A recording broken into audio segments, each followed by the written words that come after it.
He walked through the jungle. He was looking for someone, something to eat. And as he walked through the jungle looking for something to eat, he saw a little bitty mouse.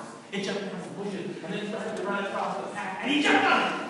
And he grabbed it and he held it up and he said, oh, little one, you look so tasty. I'm going to eat you. And the little mouse said, no, please, sire. Do not eat me. I'm just a little tiny mouse. I'm barely a morsel for someone as big and magnificent as you. And the lion said, little one, do you know how many mice a lion can eat on an empty stomach? Just one. After that, his stomach ain't empty no more. And he went to eat the little mouse, and the little mouse said, no, please, sire. Do not eat me. If you spare my life, someday I may be able to return the favor. But the lion said, how is it that a tiny little mouse like you could ever save the life of the big, giant king of beasts like me?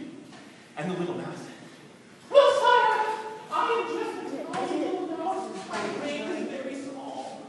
I cannot think of a way that I can save your life. But you are the wise and intelligent king of the beasts. Surely you could think dozens of ways that a tiny little mouse like me could save your life. Now the truth was, the lion couldn't think of one single way that little mouse could save his life. But he did not want to appear foolish. So he said, little one, of course, I am the wise and intelligent ruler of all beasts. I can think of hundreds of ways in which you could save my life, but I dare to trouble you with them, for if I were to, your tiny little brain might explode, and then I'd have brain all over me, and I couldn't stand that. Very well, I will spare your life. And he threw the little mouse away. And he continued down the jungle path, looking for something to eat. And as he walked down the jungle path, he did not notice that there was a snare in the path. And as he walked along, he put his back paw into the snare, and the rope would snap, and the branch would boing, the lion flew up into the tree, and he hung there in the tree, trying to get down, but the rope was on his hind foot, and he was hanging upside down.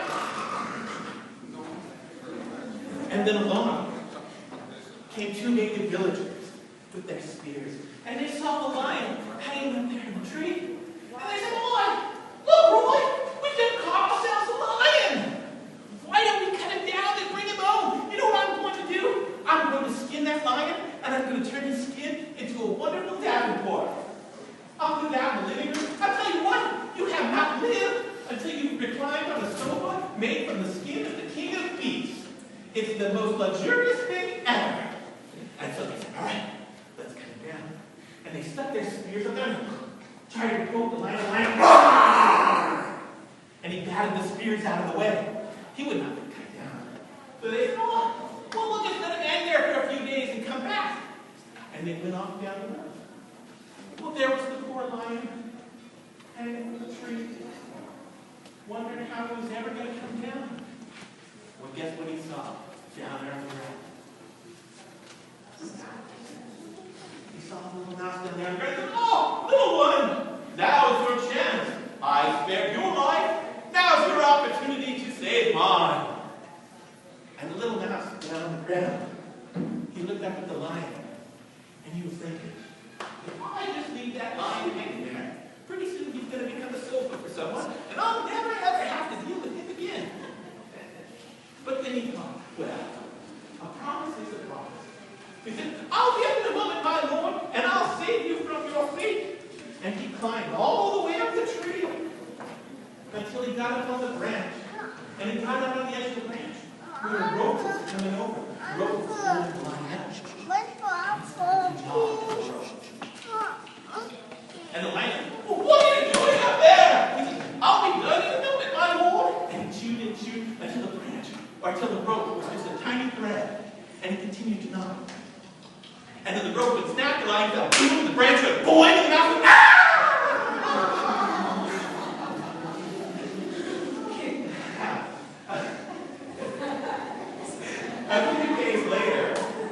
So now Henry turned to the jungle, and as he walked through the jungle, he saw the lion coming, and he figured he didn't have anything to be afraid of because he had saved the lion's life.